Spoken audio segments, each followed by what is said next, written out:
Welcome to Dodgers Daily. Casey Porter here. So glad that you decided to tune in. Fans, today we have a very, very, very special guest. Not going to lie, told Kike I'm a little bit nervous here.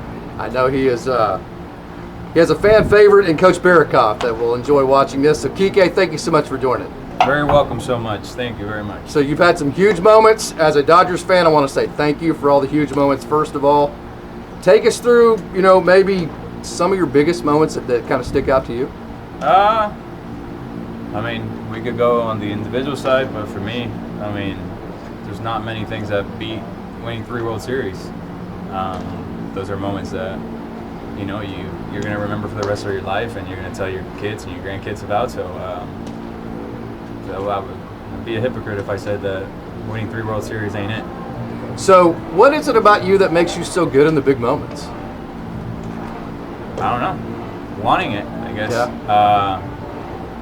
Also, getting a lot of opportunity. You can't have a lot of big moments if you don't, you're not on the right team at the right time. And I've been lucky enough to be on 10 postseason teams, and that's only allowed me to, have some big moments because, there's been really good postseasons in my career, but there's also been not so good ones. So, luckily, people remember the good ones, and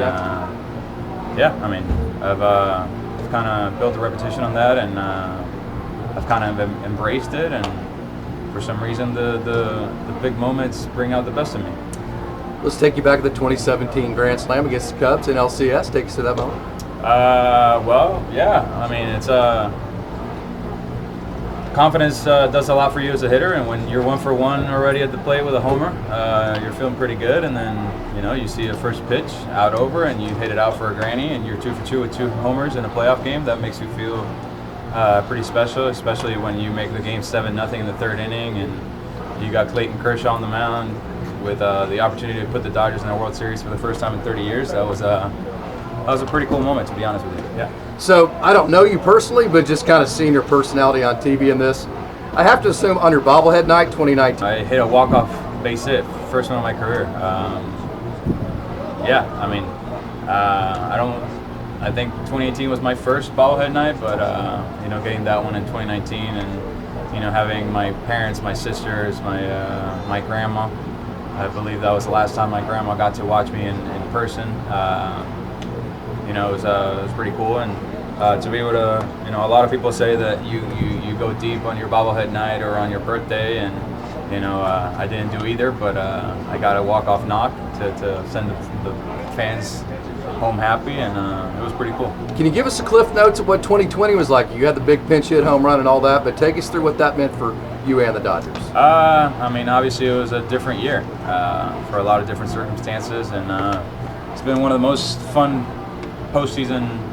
most fun months of October of my career, because it was different in the sense of we got to host at Globe Live Park the whole month, and it was just us 26, 30 guys, locked up in a hotel, and pretty nice hotel too, with all our families, and we got to bond over all the good times and all the bad times. And I believe that being in that environment and being quarantined together as a group was one of the key factors to coming from behind 3-1 against the Braves, which we did, and we were able to win the World Series after that. But I think having that month to just not just trying to take care of business, but also go back to the hotel and just hang out with your guys and with their families and all that stuff made us a lot tighter as a group, and allowed us to accomplish what we were trying to accomplish for a very long time, which was win a World Series. True serum time, did you think Andy caught the ball?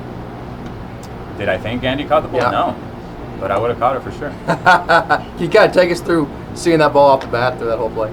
Yeah, seeing off the ball off the bat, I was playing pretty shallow.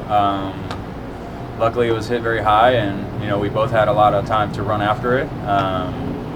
At the moment, I thought that I was either going to catch it kind of close to the wall, or going to have to jump against the wall to catch it. And out of nowhere, I didn't think my teammate was going to do that to me, but he jumped over me, he caught the ball, and I was devastated. I was embarrassed. I was heartbroken. I thought that we had lost the World Series, and people were going to watch me face down, as the Blue Jays celebrated their home turf. But lucky for me, the guy that trucked me caught the ball. So we were able to play, survive another inning, and I think it was either 1 or 2 innings later we were able to do it.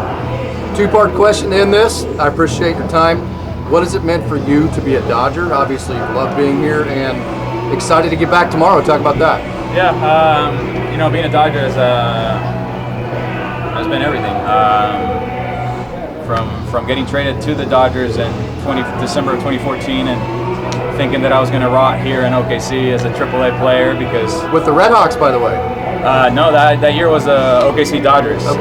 The previous year I played for the OKC Red Hawks when I was a farmhand with the Astros, and I didn't think I was going to be coming back to OKC again, but I sure did, and to be able to play for such a storied franchise, one of the most iconic franchises in all of baseball and all of sports, to have become what I've become today, and the fan base, the way that they embraced me from the first day of 2015 when I played against the Giants, Madison Bumgarner, till today, it's meant the world to me. It's allowed me to play in a lot of really big games and make a name for myself, but it's also teach me a lot. And growing up from Puerto Rico, we didn't really get a lot of Dodger games in Puerto Rico, and we didn't get that many Puerto Rican players play for the Dodgers for a long time. So to be here as one of those few ones, it means a lot, and just really happy the way that everything's gone in my career. Kike, what an honor. Thank you so much. Thank you.